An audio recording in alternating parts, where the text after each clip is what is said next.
Middle east में जारी युद्ध के बीच पूरा विश्व आर्थिक मोर्चे पर चुनौतियों से लड़ रहा है। इजराइल, ईरान और अमेरिका के बीच चल रहे युद्ध के चलते महंगाई की मार पड़ रही है। इस बीच मोदी सरकार ने जनता को राहत देने का फैसला किया है।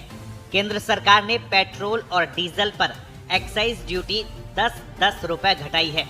जहां पेट्रोल पर एक्साइज ड्यूटी यानी उत्पाद शुल्क 13 रुपए प्रति लीटर से घटाकर 3 रुपए प्रति लीटर कर दिया है, वहीं डीजल पर उत्पाद शुल्क 10 रुपए प्रति लीटर से घटाकर 0 कर दिया है। सरकार के इस महत्वपूर्ण फैसले के बाद सबसे बड़ा सवाल यही उठ रहा है कि क्या इस कटौती के बाद पेट्रोल और डीजल के दाम कम होंगे। ईरान और इजराइल अमेरिका के बीच जारी जंग में ऊर्जा संकट को देखते हुए मोदी सरकार का ये बड़ा कदम है। पेट्रोल और डीजल की कीमत बढ़ने से रोकने के लिए ये कदम मोदी सरकार ने उठाया है। हमारे देश में गैस और ऑयल कितने कम प्रोडक्शन होते हैं और हम बाहर से निर्भर रखते हैं। आम जिंदगी में सबको गैस चाहिए, सबको पेट्रोल डीजल चाहिए, तो इसको किसी तरह से दाम ना बढ़े, नियंत्रण में रखे, इसके लिए इतना बड़ा फैसला लेना, वो भी पेट्रोल तब 3 रुपया एक्साइज ड्यूटी रख दिया है। इतना कम आप कल्पना भी नहीं कर सकते हैं। और डीजल में 0 कर दिया है। तो अभी हमने कई लोगों से बात किया, सबने कहा कि प्रधानमंत्री जी को धन्यवाद दे दीजिए, इतना बड़ा फैसला लिया है। ईरान युद्ध के कारण कच्चे तेल की आधी आपूर्ति बाधित हुई है, लेकिन देश ने अगले 60 दिन के लिए अन्य स्रोतों से पर्याप्त कच्चे तेल की आपूर्ति सुनिश्चित कर ली है। ईरान और इजराइल अमेरिका जंग के कारण अंतर्राष्ट्रीय बाजार में पेट्रोल और डीजल की बढ़ती कीमतों के बीच केंद्र सरकार द्वारा एक्साइज ड्यूटी में कटौती का फैसला आम जनता और अर्थव्यवस्था दोनों के लिए बड़ी राहत के रूप में देखा जा रहा है। इस कदम का असर सीधे तौर पर ईंधन की कीमतों पर पड़ेगा, जिससे तेल कंपनियों और लोगों की जेब पर पड़ने वाला बोझ कम होता है। सबसे पहला और महत्वपूर्ण लाभ यह है कि पेट्रोल और डीजल सस्ते हो सकते हैं।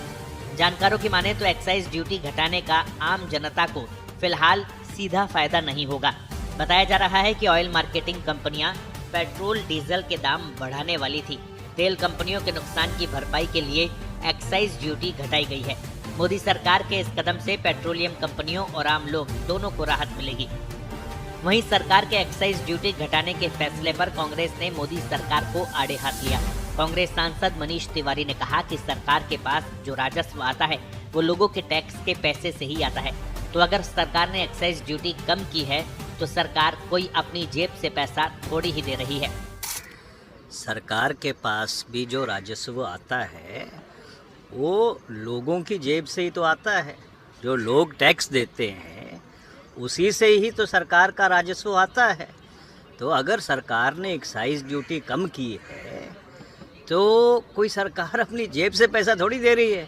हरदीप सिंह पुरी जी का बयान तो ऐसा है जैसे कि वो अपनी जेब से निकाल के पैसा दे रहे हों। भाई सरकार के को लोग टैक्स देते हैं। एक बहुत ही असामान्य परिस्थिति दुनिया में बनी हुई है।